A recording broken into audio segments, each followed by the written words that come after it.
have, when they wanted to compile the Quran and write it down, they had to have two people who had memorized the Quran, and they had to go and verify with another person who had memorized the whole Quran to ensure that that verse is actually from the Quran. With regards to the hadith, which is the narrations of the Prophet Muhammad, peace be upon him, you have something called an isnad.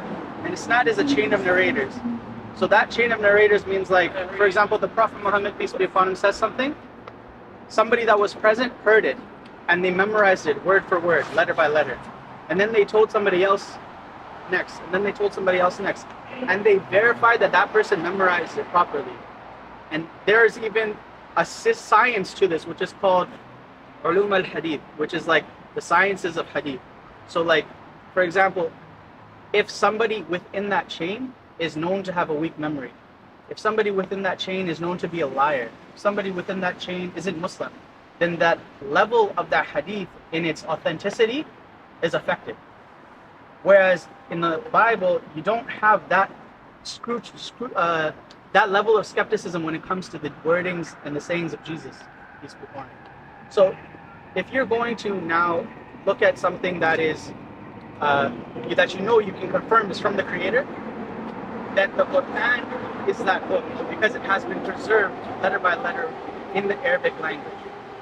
And that's where it matters for me and you, because if we want to know what is, for example, moral in this life, we want to make sure that our textbook that we're basing our test on is the latest edition. Does that make sense? What do you think about what I've said so far? Well, it makes no sense. Give me some history of it.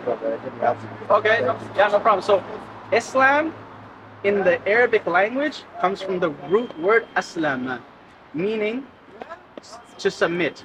So, in Islamic belief, we believe that since the beginning of time, from the time of Adam until now, all of the prophets were Muslim in the linguistic meaning of the language. Meaning that the Prophet Adam, the Prophet Noah, the Prophet Moses, the Prophet Abraham, the Prophet Jesus, peace be upon all of them, they were all Muslims in that they did not do their own will, but they carried out the will of God, the Creator. Does that make sense? You know, something that I've always felt as you know, essentially, growing up in a Christian atmosphere, and but always, knowing people from other areas, all of these different, I felt the same way. All of the different, prophets or teachers that came along. Really? They were all telling, versions of the same story. Yes. That's actually interesting that you say that, because what we believe as Muslims is there was many prophets but one message, right? They all taught that God is one. They all taught that idol worship is wrong and that is the greatest of sin. And it's actually if you look at, for example, the 10 Commandments, right? Hear, O Israel, the Lord your God is one God, right? And then do not worship idols, the second commandment, right? So it's a very serious thing, and it's actually what will take you out of the fold of what we call Tawheed, which is worshiping God upon monotheism, right? And that's what actually will lend you susceptible and at risk to go to the hellfire. But beyond that, brother, when we're talking about these prophets being given this message, right? They all came with that same message, and then they all were given these books, and they all told us basically the same message, like I mentioned.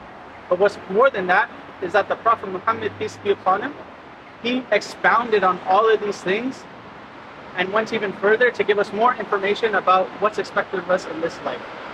So for me and you, when we look to the life of the Prophet Muhammad, peace be upon him, we have an example about what's the best way to live our life.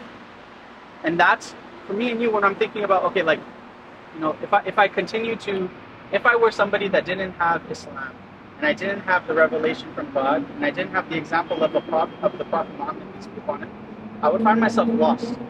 I would find myself following what I think to be correct, what I have an inkling is correct, or what somebody may have told me works for them. But that is all subjective in morality. Does that make sense? So when we're pleading with the people, let's come under a common understanding to have an objective morality. That's so that society can function as a whole upon a morality that is universal. And that's the best way that society could function.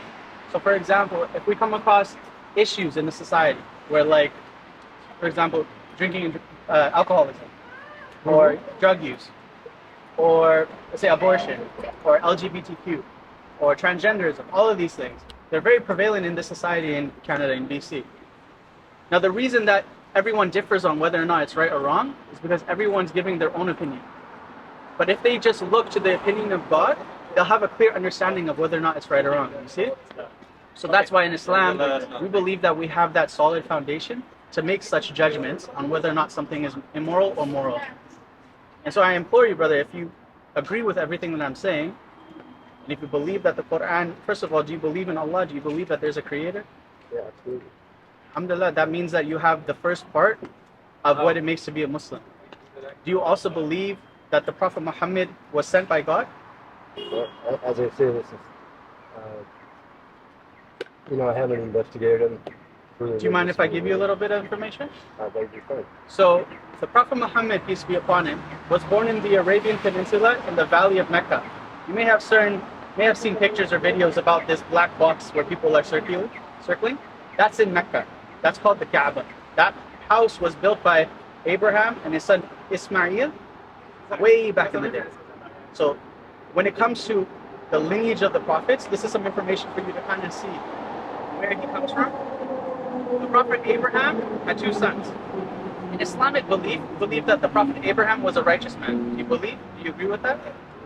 So when the Bible tells us that he committed adultery, and that he had a mistress by the name of Hajar in the Bible, we don't agree with that. We don't believe that God would use a person that is immoral to carry out his message. So what we believe is that the Prophet Abraham had two wives. One was Sarah and one was Hajar. Okay, with the wife that was Sarah, and she had Isaac. All of the Jewish prophets came from that lineage. So you get Joseph, you get Jacob, you get Jesus, John the Baptist. All of that is from the lineage of Isaac. Then from the lineage of Ismail in Arabic, you come all the way down to the Prophet Muhammad, peace be upon him. So Prophet Muhammad and Jesus, peace be upon both of them, they're cousins in a long lineage of prophets. Does that make sense? Yeah. So that's actually how we. It's one of those other factors that adds a level of validity to the claim that he's a prophet of God. In regards to him himself, before he was given the revelation of the Quran, and he was given the what we call Nabuwah, the prophethood, he was known by the people in the Arabic Peninsula to be an honest man. He was such an honest person that even his enemies and strangers, they would entrust him with their wealth, and they would entrust them with their property when leaving it to go for a journey or a travel. And he was known as Al-Amin, the trustworthy one. Now, this is something to think about too. There's a hadith that's narrated about the Prophet Muhammad where after he was given the prophethood, he gathered the chiefs of Mecca and the inhabitants of the valley of Mecca, and he took them to a hill, and he told them, "O people of Quraysh, if I were to tell you that there is an army behind this mountain that's going to come and kill all of us, would you believe me?" And even his enemies at that time said, "Of course we would believe you. We would right away gather our troops and be ready to fight." So he said, "Then I am telling you now that I am a messenger of God, that I am a prophet of God, and I have been given the revelation from God through the angel Gabriel, and that I am here to warn you to not worship any idols." Because at the time in Mecca, they were full of idol worshippers. That black box that I talked about, the Kaaba, they had 300 plus idols around it, and they were constantly worshiping and sacrificing to these idols, these statues. That's what was going on at the time of Mecca. But I want you to think about this. If his message was false, how is it possible that in the 23 years from the initial time of the revelation to the end, he was able to eliminate idol worship around the Kaaba? All of the statues were destroyed, and now the Kaaba to this day, Mecca to this day, Saudi Arabia to this day, is upon monotheistic worship of the Creator. Since that time, 1444 years. Isn't that like profound to think, like, if it was a false message, if he was a liar, if he was a magician, Yeah. how is it possible that he completely changed the nature of the entire world and the way specifically the Valley of Mecca? He did in much the same way Jesus did among the Christians. The Jews that were at that time, and he was preaching to them and trying to bring them out of the Torah, right? Like in the Bible, it talks about how Jesus said that this is an apparent attribution to Jesus, where he said, "It was said to ye of old time that if any of you committeth adultery, ye have committed the greatest of sin." But Jesus said, "If yet I say unto you, if any of you looketh upon a woman with lust, has already committed adultery in his heart."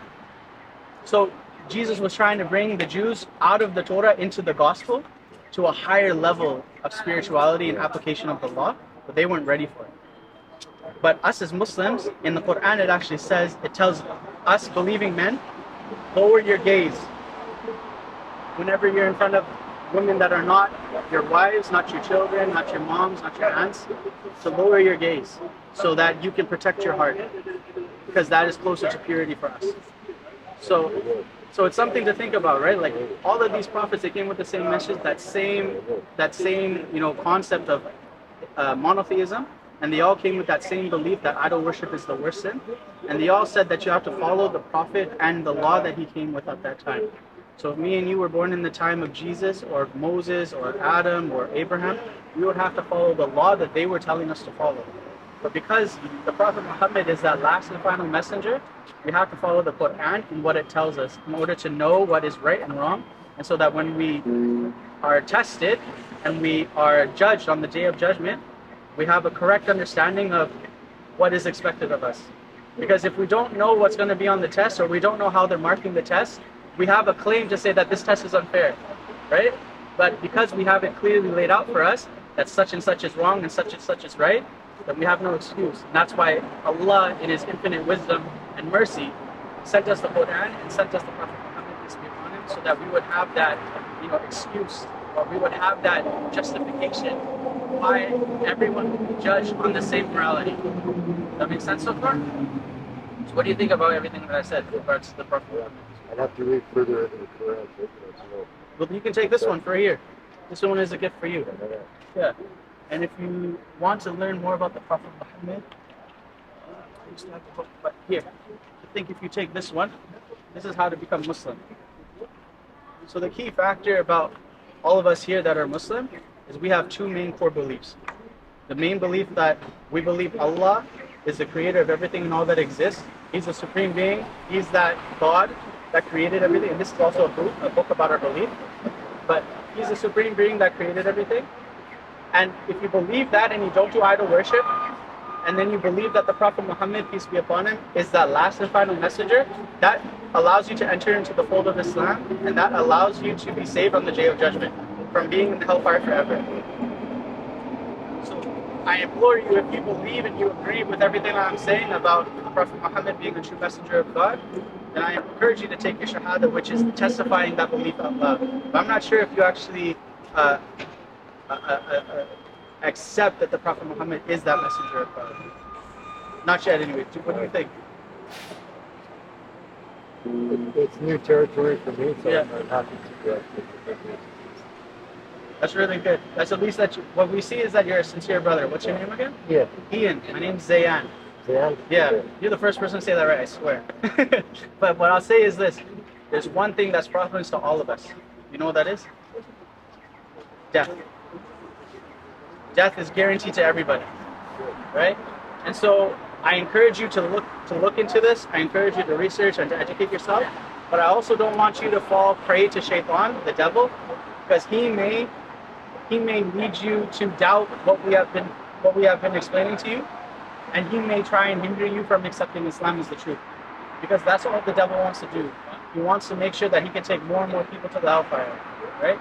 And so whatever it is that that you're in doubt of, ask us if you have any questions, or I can give you my number off camera, and then we can exchange information.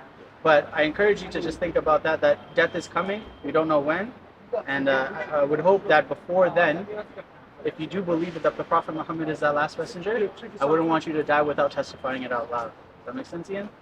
Yeah. Sure. Wait, all right.